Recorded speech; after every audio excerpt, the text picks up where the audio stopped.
Oh hey everybody, it's me, John. Welcome to my Paintcast, or our Paintcast, R being the royal R of Gigabytes Cafe.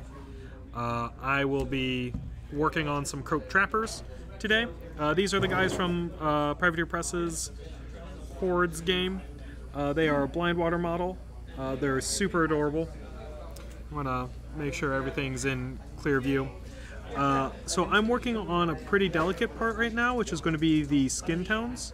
So forgive me if the camera doesn't necessarily pick up exactly like the colors true to what I'm doing. I could talk a little bit about what I'm doing to make these skin tones the skin tones. I don't know. Just so this isn't quite white balance, so the colors are a little blown out. They are dual tone, green and kind of like this really bright fleshy color. I did it after the White's Tree Frog, or Dumpy Tree Frog, if you guys know that. Those of you in the know that I already have a tree frog, which is pretty cool. Well, he's not my tree frog, but he lives with me. And I think that's the amount of responsibility I like in that situation. But yeah, so I'm basing these guys off of a White's Tree Frog. So I'm going with this flesh tone / kind of grain blue skin tone. So he's a little bit darker than he is in person and a little desaturated, but you can at least kind of see the gradation on his skin tone. I'm going to keep going back and forth between shadowing and highlighting areas, because I really want to use the shadows to pull, separate his skin from other things on the model, like the little jacket he's wearing and the little doodads he's carrying with him. I'm saying little a lot because he has a lot of little detail because he's a little tiny model. But yeah, if you guys are watching with me, let me know what you're working on, or what you guys think, or if you guys have any questions, especially about amphibian skin tones. Speaking of new models, it's me, Joe, by the way. Yeah, you just started modeling, didn't you? Yeah, I did, actually. I started practicing a couple of things here and there. Yeah, so you are, in fact, a new model. Yes, actually, I am. Yeah, so... 1 million all. Yeah, there we go. Yeah. But no, I actually, we got a new display for Blood Bowl coming. Yeah, and you were asking about that. You're getting hyped a little bit, maybe? I was actually getting hyped a little bit because I was really excited. I mean, I'm a big football fan. I'm really excited to see how this game works and how it... And you, too, have played fantasy football, correct, in the past? I have played fantasy football, yes. Now you can play fantasy football. Yes. What if we made a fantasy football league for our fantasy football games, and we could call it fantasy football? That would be fantastic. And then we could have a fantasy draft. Oh my god, that's perfect. So Joe, yes. What we should do,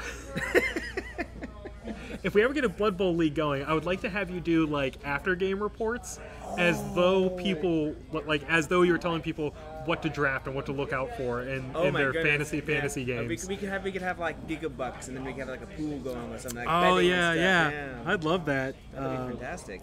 So I too actually. So over there, Joe. Yeah. You see that little? Yeah, that guy. Yeah. I just picked him up. I can show him off.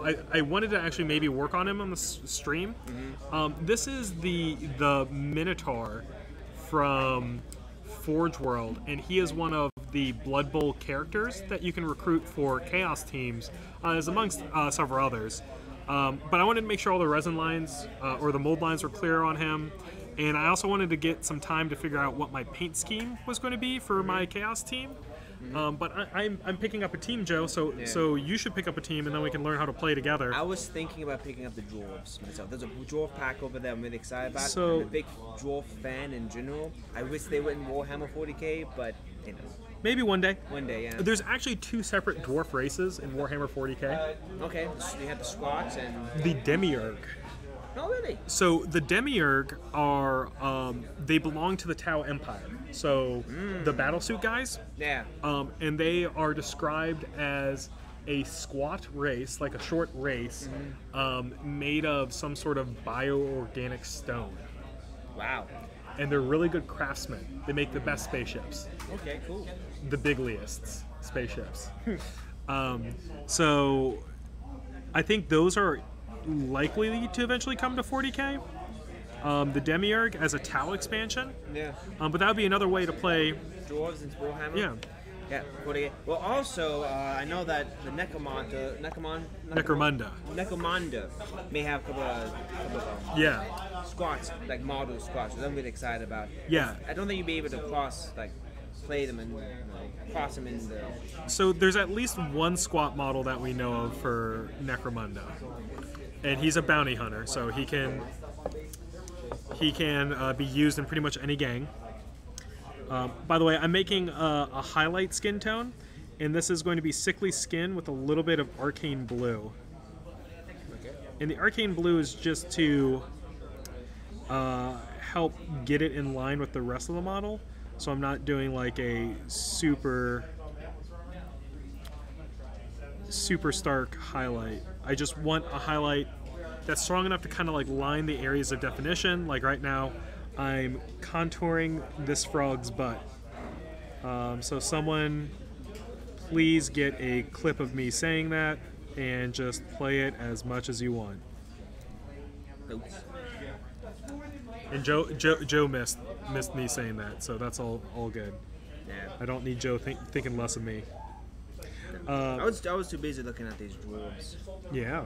Well, so the dwarves are pretty impressive. So once again, these are like Games Workshop stuff, and they have so expertly done up their models. Like it's oh, thanks, Tommy. But yeah, so Games Workshop, the plastic models are just gorgeous. Joe, if you wanted to like throw those on stream, Yeah. Just for a minute or two. yeah. So if you just want to throw them in front of me as I'm working on this. So bright. All right, can we balance the light? Yeah. Let's dig this up. Aha! Look at that. Amazing. Oh yeah. So yeah, this is the Dwarf Blood Bowl box, and you get a lot of dwarfs in there, and it's only like $35. Like that's, I don't know, that's pretty cool to me. Joe, if you could put the light back on me. Yeah. That's pretty good. Yeah, I like that. Yeah, and matter of fact, the color scheme of the dwarves, this is exactly what I was saying when I wanted to paint my Space Marines. Yeah. Because something along these colors. So this is exactly what I was looking for. Maybe put it in reverse, have the black on, have like a black armor, but have the what is it? I guess it's called Incubus Darkness and Secret Green. Yeah, Sotek green. Sotek Green, yeah. And have that kind of the have that my color scheme for my Space Marines, but kind of in reverse. So the black would be the teal, and the teal would be the black. So and then have that gold as a highlight, like in this one. So I was thinking about doing that for my Space Marines, actually.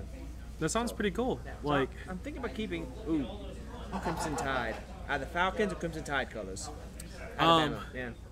yeah. Absolutely. So, but yeah, a lot of us have picked up Blood Bowl stuff recently at Gigabytes. I picked up the Chaos team. David got the Goblins. Goblins. Drew got the Skaven, which are the rat people. Oh, okay. Black people. Yeah, and those are the anti-dwarves. The black people, the anti-dwarves? Yeah, the dwarves and the Skaven do not get along. No? Okay. Yeah, so it's actually good. You got some rivalry going. Yeah. We should probably have an entire season. We have if you have enough teams, they have seasons and playoffs. Yeah, absolutely. And so the game's completely designed to do that. You get to pay for star players, and like there's injury charts and all that sort of stuff. Free agencies and stuff. Mm-hmm. Oh, nice. So like the Minotaur is technically a free agent. Okay. It's just that you have to be like a evil race to use the Minotaur. But there's like some good ones that like there's ogres that the humans and the dwarves can use. There's the dwarves get a steamroller. That reminds me of the scene from Deadpool when he was on a Zamboni. Yes, and yeah, like yeah. You could paint the like yeah. So imagine you go Falcon's colors, red and black. Yeah. And then your dwarf red and the steamrollers, red and black. Mm-hmm. Yeah. Like Deadpool. Yeah, exactly. Yeah. And you can have them kind of mow down the opposition. So yeah, right now I am just highlighting, adding a little bit of spot highlights with the contouring. The spot highlights are a great way to kind of force a shine effect. And usually I'll just like dab a couple of times, like in an area that I know the light would be likely to hit. So this is going to be like on the tops of thighs or on the top of his head. I kind of got one going right there. I'm probably going to come in with a pure white for the one on top of his head at some point. And by pure white, I mean thinned down pure white, so it's not 100% pure when it actually gets applied to the model. But yeah, so this is a great way to do skin tones for frogs, or really anyone in general. It's just, you know, my color palette is that for these frogs. And after I'm done with the skin tone, I'll be able to move over to the next section. The next section is going to be, I believe, probably the like leather jerkins they're wearing. I think jerkins is the right name. Tommy, correct me. No, Tommy's watching. Oh, okay. He already got a sound clip of me saying the best things. Always the best things. So, but have you decided a name you're gonna name for your team? Oh, so all of my Zinch stuff is called the Fulminating Flock. Because it's all birds, and they're on fire. So, Fulminating Flock. So, and Emily even did a logo for my team. Why do I call my dwarves the Squats? You need to do something like a little bit more like Steel Town Squats. Oh, that's what I mean. Yeah, or well, is it in the same universe as Warhammer, or is it a universe in its own? Same as the old world of Warhammer. Okay, so what a dwarf world or city could I be visiting? Oh man, yeah. Mark knows better than me on the dwarves. I could tell you like the Lizardmen cities, no problem. But yeah, you could also go with like the Realm of Metal squats or the Misty Mountain squats. Yeah, you could do Misty Mountain squats. That's perfect. Or the Moria, the squats of Moria. Yeah. Or the dwarves. Or Moria Miners. Moria Miners. Yeah, there you go. They dug too deep. They were too greedy. Right, Joe? Exactly. That would be ironic if it's like, okay, so I kill my entire team and I bring out a Belrog. Yeah. Sporting Miners, yeah. The 40 Miners, right? Instead of 40. Oh, I like that. Man, why doesn't San Francisco do that? Man, we're on fire today, guys. Yeah, I don't know if you noticed. The new NFL expansion team, whichever it is, so come to us for its names. Oh, is there a new team coming? No, I don't think so, but they should be. They should ask us for a team. Yeah, no. I mean, with the fire we're putting out, like they better just start a new team just to capitalize on all this. Yeah, absolutely. Actually, I think at this point in time, you know, all this talk about names and maybe what name to pick, maybe the teams should just start picking fancy names. Yeah. In all honesty, I think fantasy names would be a lot better than like. I've never been a fan of the Braves. Yeah. Like, cause like I don't know, the Braves is kind of just, you know, we're brave. It's like, like it would be cooler if it was like Thunderhawks or the Phoenix, Atlanta Phoenix. Oh, that'd be perfect. Or the Atlanta Dwarves, you know. Yeah. Or the Atlanta Ogres. Man, what are the names of the Eagles from the Lord of the Rings trilogy? Oh man. Because they like it's not just the Eagles, like right? Yeah. Like they have like a proper name. Mm-hmm. I would prefer that. I'm googling it right now.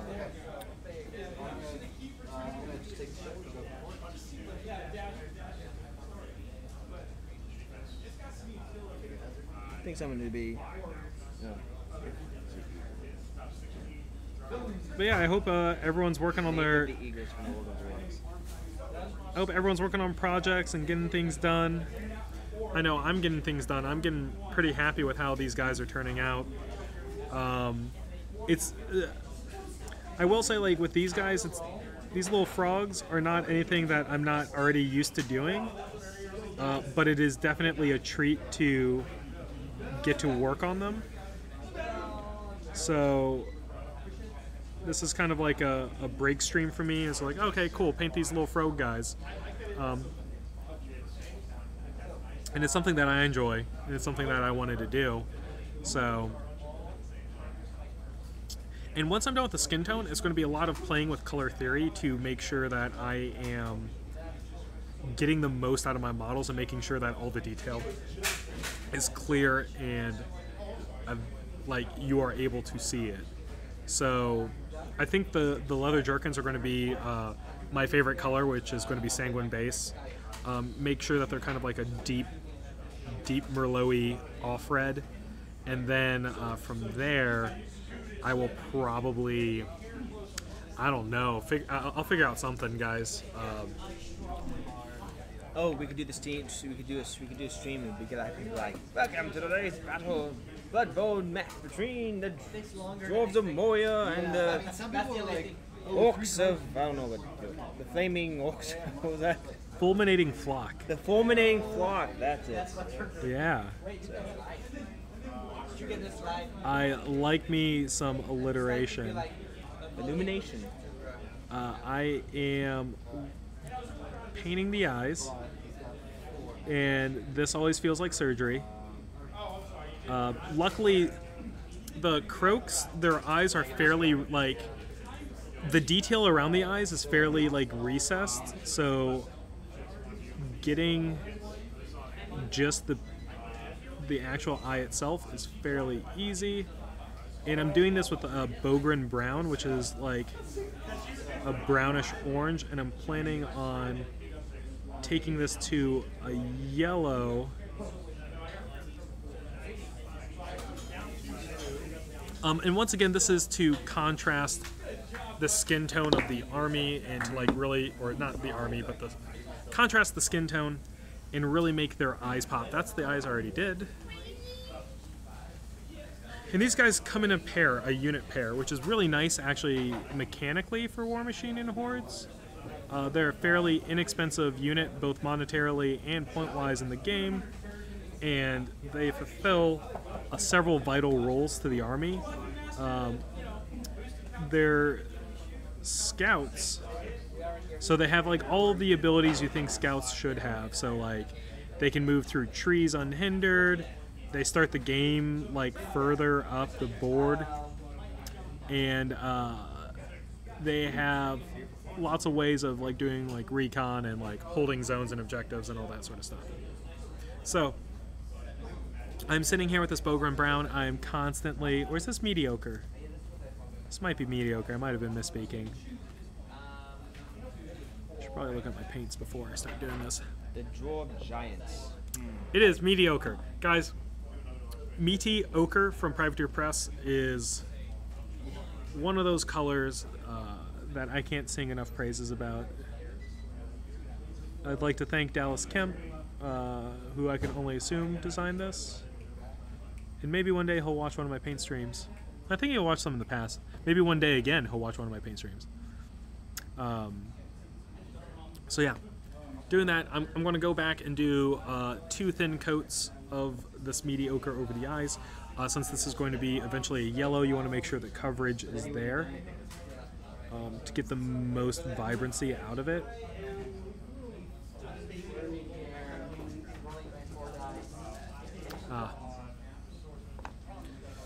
So like once the eyes are done, like this model really kind of comes where these guys like really come together. Something about like the windows to the soul or whatever, but eyes are definitely the way to make a guy feel alive.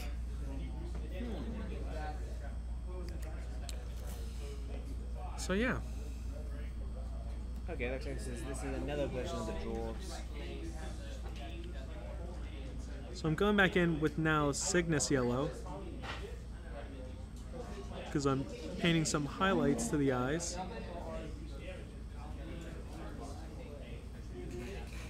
And you don't want to like cover the whole thing. like whatever you were doing before, because you want these eyes to have depth and shadow and all that good stuff to them.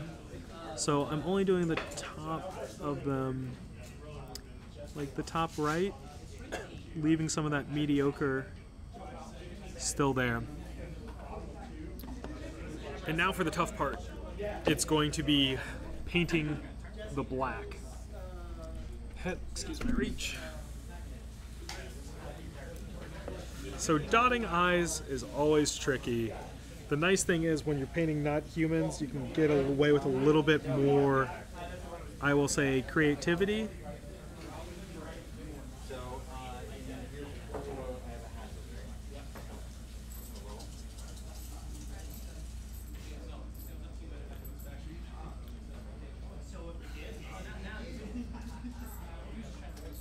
And forgive me for not talking as much as I do this step, because Delicate. it is delicate, and I don't want to done goof these eyes up. So when you're dotting eyes, one, make sure that you have a fine enough point.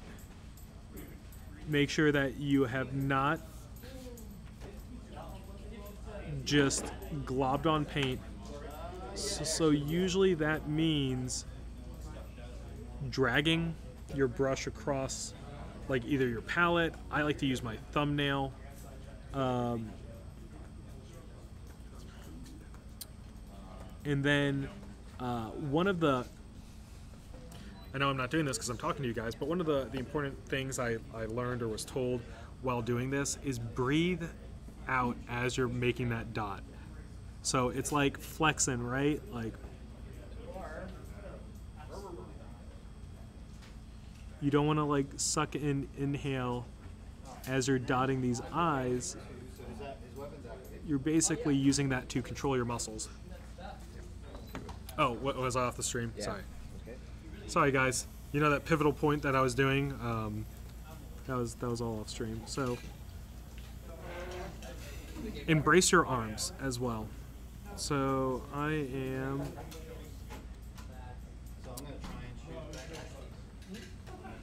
breathing out, doing that, dotting the eyes.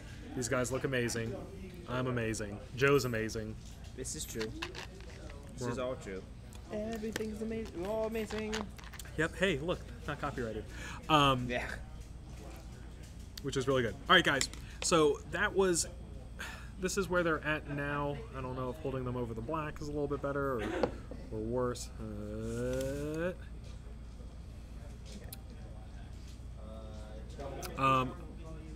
One of the things is we'll probably get a light box sometime soon, and I'll be able to take photos before and after. I throw my models all over the place, and we can take some nice photos so you guys can kind of see the process from start to finish. I'm going to start working on the jerkins right now. What? Jerkins? Jerkins. Like, I think that's the proper name for, like, leather vest. I'm going to go ahead and grab my favorite colors, which is going to be sanguine. Oh, God, I bumped the camera. Sanguine base and sanguine highlight. Yep. Excuse me, guys. Alright, so one thing that I do find pretty necessary is actually putting your paint out on a palette. It'll keep the paints in your pot alive longer, and it'll let you control your brushes a lot more. So, always make sure you do that. Now, what are these Blood Bowl team cards? That's a way to keep track of your stats, Okay. of your characters as the league is progressing. So you're going to have your core stats in the book, and those will change based on what happens to those characters through your gameplay. And so it's basically just record keeping, right? So if you're playing Blood Bowl, picking up one of those like stat card decks is usually a pretty solid purchase, and I would definitely recommend it Now, do they? Now, do they have one for each team, or is it just like... Yeah. Any of the new plastic sets that have come out, so like dwarves, elves, chaos, orcs, goblins, skaven, humans, they'll all have their decks. Forgive me if I missed anyone else. And if you're playing one of the armies that has yet to receive their plastic team, like dark elves, lizardmen, undead, lots of other stuff, you will have to either make your own or use like an online army builder kind of thing. Because this play cards I have is for Team Titans, and I have Team Giants. Is that one for Team Giants? I don't think so. I think it's all the same. Okay. All right.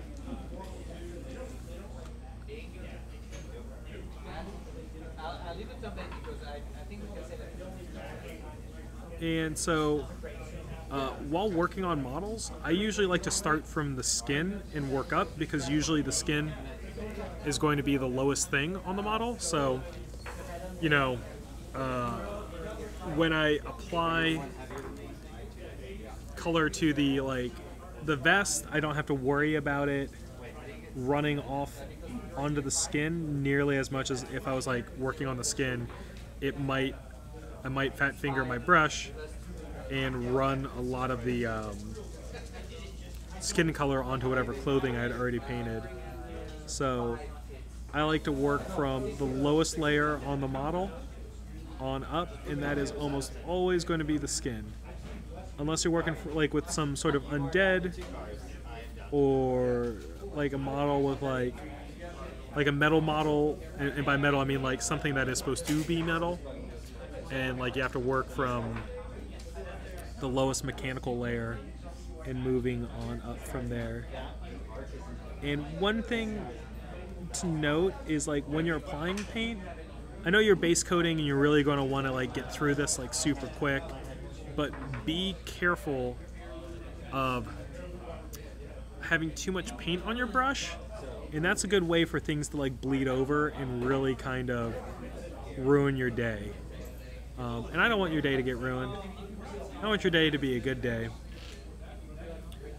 So be careful, control your paints,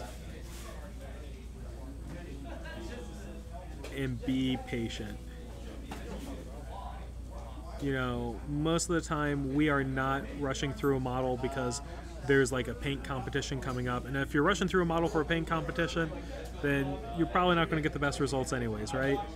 So take your time, be thorough, and be patient.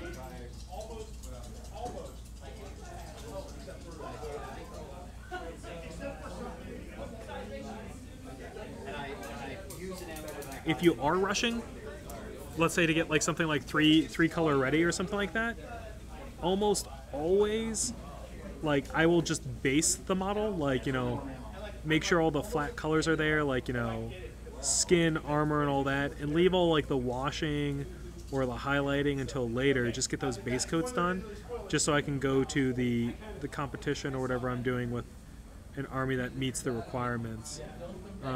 Because I really don't want to like wreck my model because I was trying to rush through steps. I've done that too many times in the past, and it is never worth it. Because I almost never come back to those models. I'll just be like, oh, nope, it wasn't going the way I wanted to, so I'm just going to leave it be.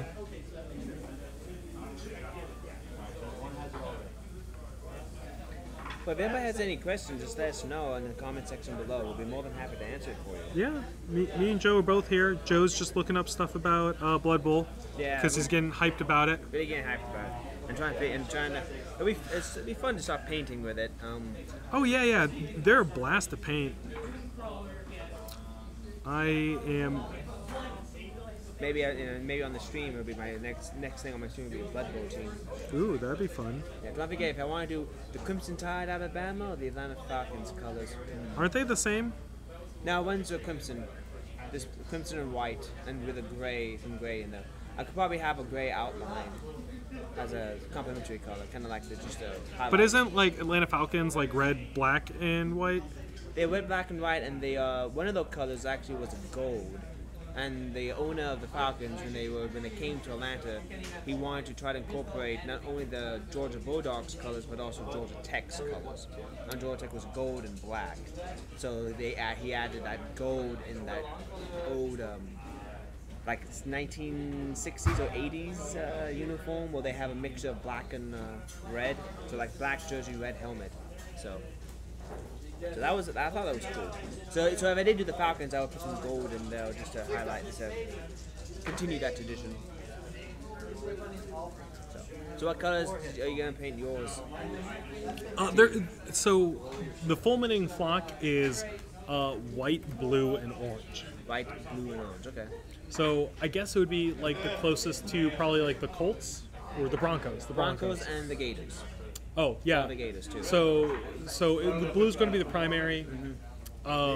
White is going to be the secondary accent, and or white's going to be the secondary color, and then orange is going to be like the accent. Yeah. But it's going to be a pretty light blue as opposed to the Broncos, because the Broncos is like a navy, right? It is a navy, and I think their main color may be orange. They went back to orange jerseys, which I really like. They changed the logo, which I really love the logo.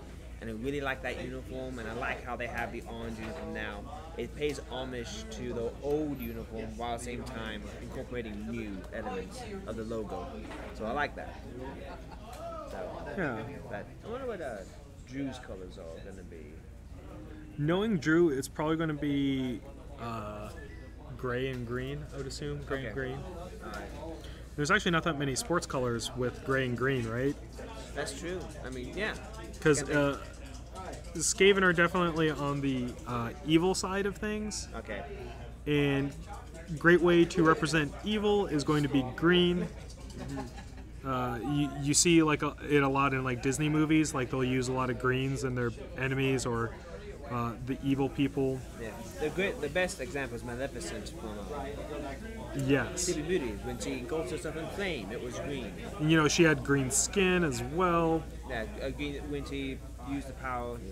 Yeah, and also, if you think about it, Scar from The Lion King, green fire, green eyes. Yeah. So, color theory is that green can be the most enticing or the most off-putting color, depending on your usage of it. So, I know that.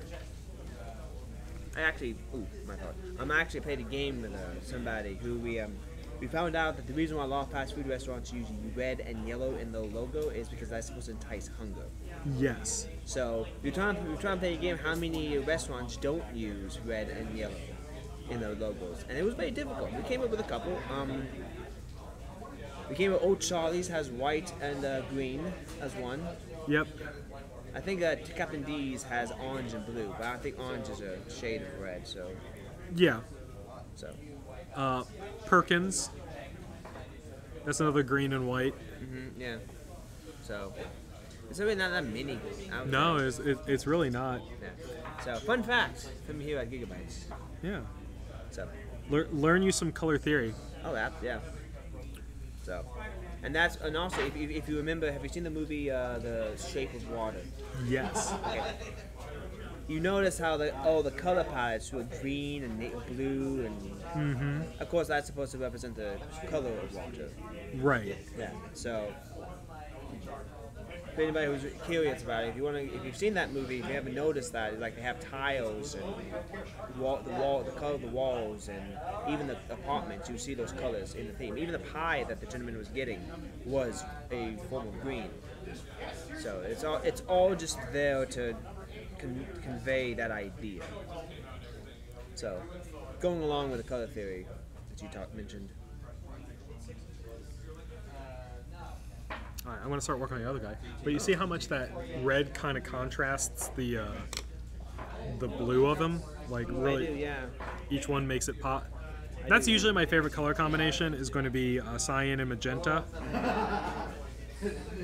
And I can see that because if it was too bright, then you would be highlighting or you'd be drawing attention to the coat. Yeah. And away from the skin. But because both of them are the same, the eyes, it's easier on the eyes to just look at in general. Therefore, it's the eyes will be looking at all of the model, so just this. The skin. Yeah, the coat. So that'd be the. I think I remember seeing someone talk about color theory, and there was a painting that was of just a big town, just like a town, center of the town, or center of the city, and all these people were just walking, and basically they were all colored up in like the grays and the dark grays and then kind of browns and blacks. But in the center of the painting, you had this one figure that was just bright red, and they used that as an example of how the eyes were drawn to that one spot in the painting. On that note, too, think about the first Matrix. Yeah, all green. Everything was green in that. The green, dark tones, and blacks. Yep. Also, the simulation where they're getting Neo, everyone in the city was grays and blacks except for the lady in red. Exactly. And that's the only one that he could focus on. Exactly. So there's a lot of good color theory in the Wachowski movies. Oh yeah. Speed Racer. Speed Racer. In all honesty, there's a lot of good color theory in Speed Racer. Oh, yeah. It's just you gotta sit through the crazy Technicolor. Yeah, well, I enjoyed Speed Racer. I mean, it's not a great masterpiece, but I just enjoy the campiness of it. Yeah, you know what? Like, I'm gonna put Speed Racer into at least my like cult favorites. Yeah. I don't know if anyone else will, but it's one of those things where it knows. I appreciate it because it knows what it came from. It knows it came from an anime that was a bit cheesy when it comes to the American dubbing. And they played off that cheesiness. They were not ashamed of it, and actually, was really, I thought was it had decent character development, enough to care about, a lot of good funny lines, enough to chuckle at, and just the whole absurdity of it is just great. It's also got John Goodman in it. That's always a plus. John Goodman made a lot of good lines in it. Yeah. I actually remember watching a Star Trek Next Generation episode where Picard found himself in a situation where he just started laughing. And Riker said, "I didn't expect that response from you." And Picard was like, "Sometimes, number one, you just have to give way to the absurd. You just laugh." Yeah. And that's why I feel that way when it comes to movies like Speed Racing. It's absurd, but it's okay to laugh at it. Or Total Recall with Arnold Schwarzenegger. Oh my God, what a good movie. Oh yeah. Have you ever listened to the director's commentary on Total Recall? I have not. It is phenomenal because it is not the director. It is in fact Arnold. And he is only narrating exactly what's going on in the scene. He'd be like, "Yes, this is where I shoot the guy. See, I did it. Moving on." Straight to the point. Thanks, Arnold. I wondered if they did that on purpose. I'd like to hope so. Yeah. Like, I'd like to think that, like, "Arnold, we need you to do this," and he was like, "I don't want to do it." They're like, "Come on, please." He's like, "Fine, what do I do?" And they're like, "Oh, just talk about what's going on." And he just like literally does it. And I imagine people in the background like laughing, and Arnold's just like, "Cool, I'm gonna own this and just do this for the next 2 hours." I feel like Arnold Schwarzenegger is somebody who would do it just for the fun of it anyway. He seems to be that type of person who does movies for the fun of it. Did you see his new movie coming out? No. It's called Killing Gunther. Okay. Arnold Schwarzenegger plays the world's best hitman. Okay. And there's a team of lesser hitmen. You could say terrible hitmen that want to make a name for themselves by killing the greatest. Yes. Hitman. Okay. And so it's a bunch of bumbling idiots trying to murder Arnold Schwarzenegger as he just kind of like nonchalantly like passes them by and like walks past them. If you guys haven't seen the trailer for Killing Gunther, check it out. I think that's going to be a really good movie. And by good movie, I mean probably not critically acclaimed, but probably exactly what I want out of a movie. So. But isn't he wasn't he the greatest hitman in Terminator? I mean, I guess so. It's like he's probably like, "I've already played that. I was a Well, Terminator." I think that's the reason why they got him for that. Oh, of course. Is because he's got a lifetime of being like the tough guy or the guy that's impossible to kill. And what a good casting for him to be in a comedy where once again he's the toughest guy to kill, but he's not playing the main part anymore, right? Like he's the antagonist.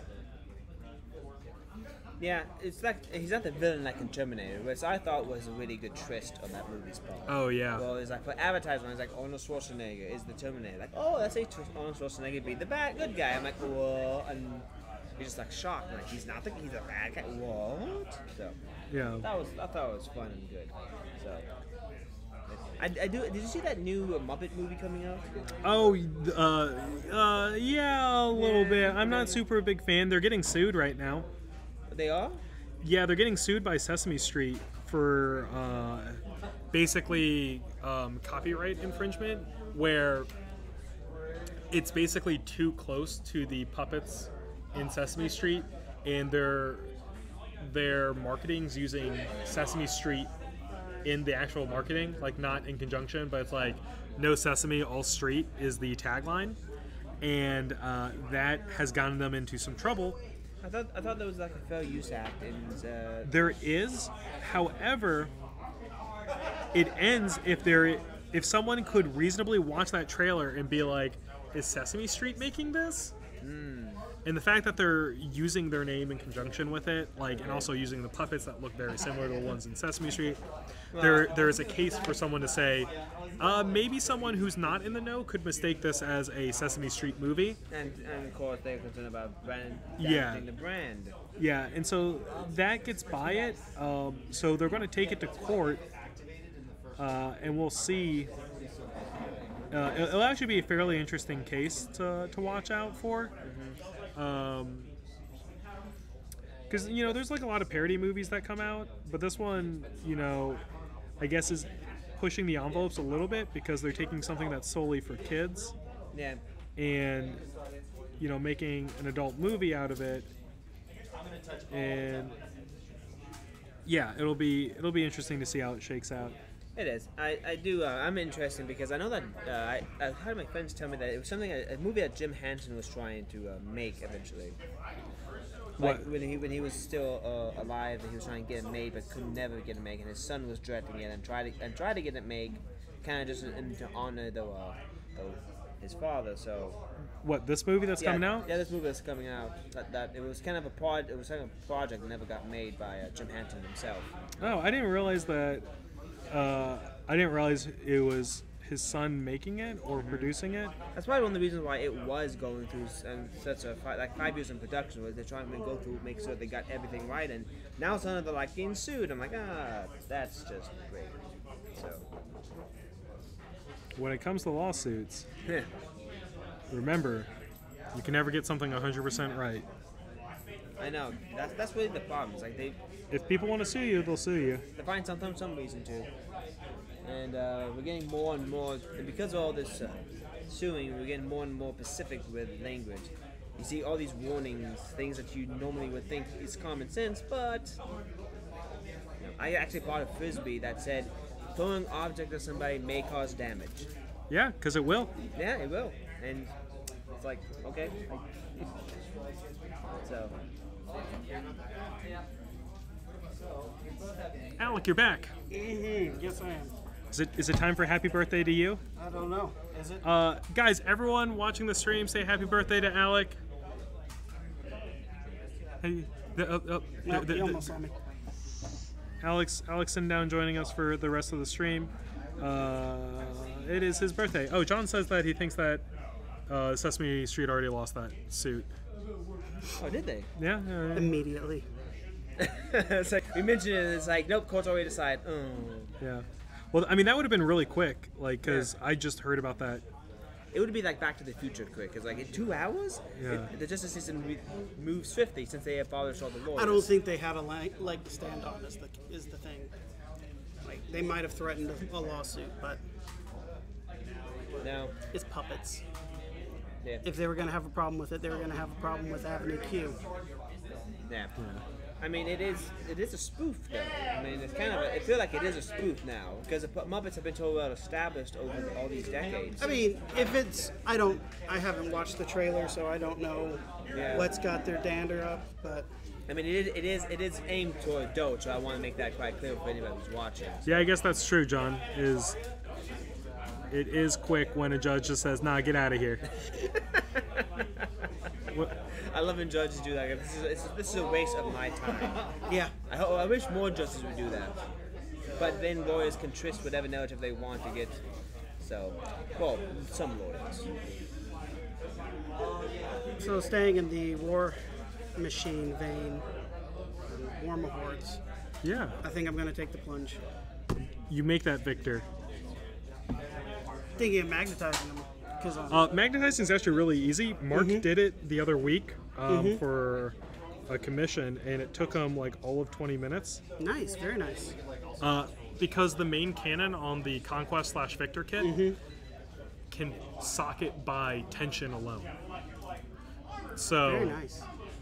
yeah, it's pretty easy. Because I have a magnetized one when they came out with the Conquest kit, just for transportation purposes. Yeah, and then the bottom guns are really easy. Just to drop a magnet in. Yeah. Grab some Cromlech magnets and All right, guys, I have painter spray. base coated the Frogs. This is a very pretty Croak. And I'm going to be working on the highlight to the jerkin, which is going to be Sanguine highlight, because, you know, that's what we do here.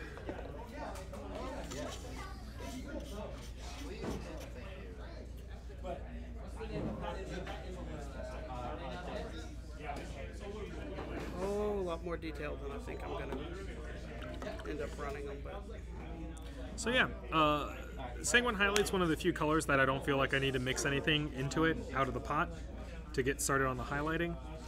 All I do is just water it down a little bit, and then I can start applying it. And the nice thing is, since it's designed as a highlight to Sanguine base, it's real subtle, and when you thin it down, it becomes almost transparent, but you can quickly build it up. And that's what I really like doing. And I'll probably be building this up with a little bit of what I used for the flesh tone, which is going to be Rin flesh for future highlights. I'm doing this one to push the leathery effect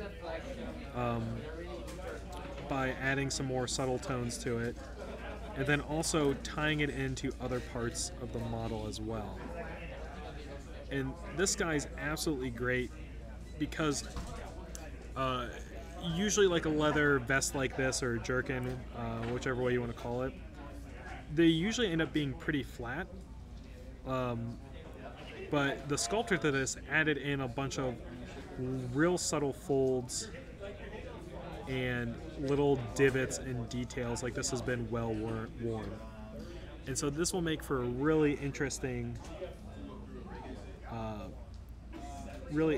piece as I build up the highlights.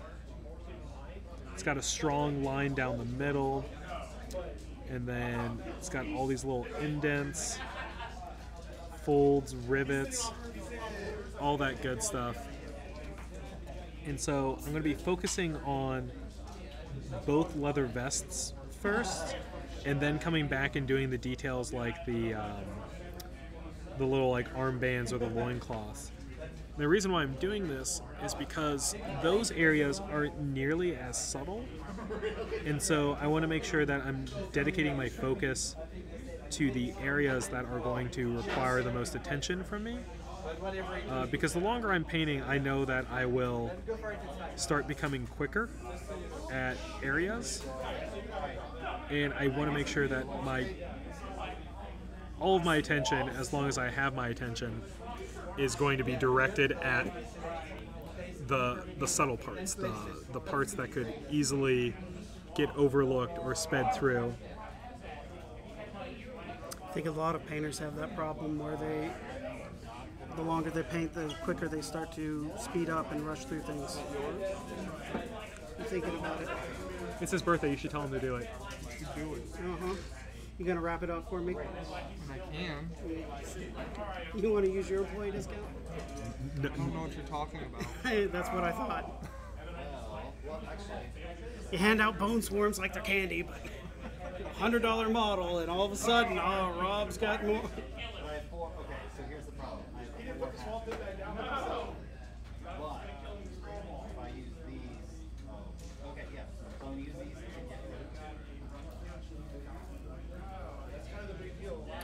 So yeah. Oh, am I painting off camera? Oh. John Caspian has been working on ways to improve streaming use, and all that stuff's coming together real well. I'm excited for you guys to see it. Yeah. I am down for anything that makes everyone's life a little easier. Well, and it's another service that no other game store offers. You're pretty much getting free painting tips with John. Yeah, I love free painting tips. Speaking of tips, hi Matt. Hi. You can pick him up. Really good. Have you painted the Demon Prince on stream? Yes, I have. Yeah, I painted him last week. Oh, okay. Because he was looking really good. I didn't know if you had painted him this week. No, I haven't. I've been too busy working on these little frogs. Oh, those look good too. I painted him like Spock. I like it. Looks really good, buddy. Yeah. Spock is the name of the frog that cohabitates with me. For those wondering on the stream. Spock is a good frog. Eats lots of crickets. Doesn't really fuss too much. Pays his rent on time. Pays his rent. You know, he contributes to the household. Unlike that freeloading Kirk. Kirk's a leopard gecko. All he does is demand tribute.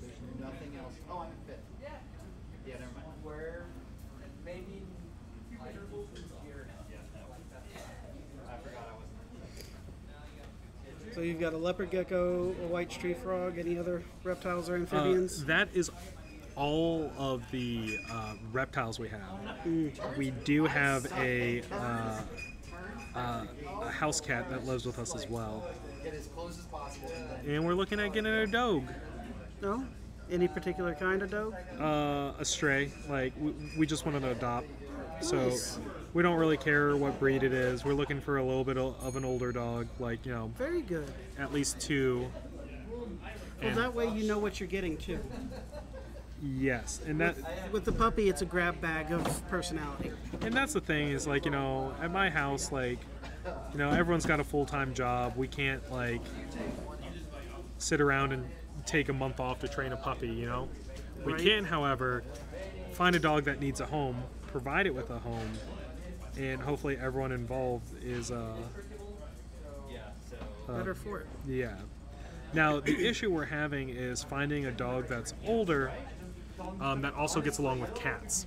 Ah, So it's luckily no one is in a rush to like get a dog, so we can find one that works. But yeah, there's no time frame for it.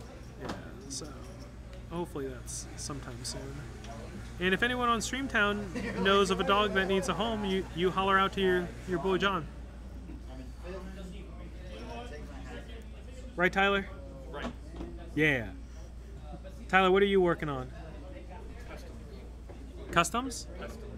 Oh, custodes. That makes much more sense than working on custom forms at the paint table. Rats.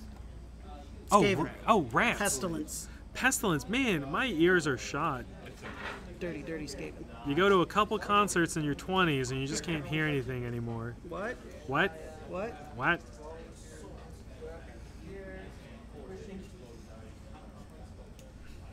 How long have you been playing Rats? Just now? Kind of. I built a few, but I haven't actually played with them yet. Fair enough. All right, guys.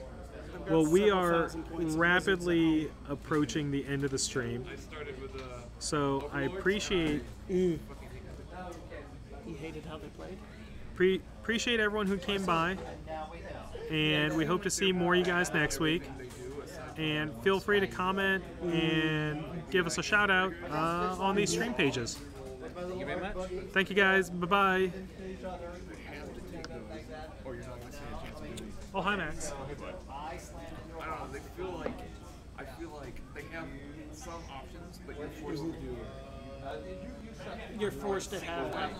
You're forced to play one way. If you don't play that way, you have no You're going to have a bad time. Plus, I think that, although supposedly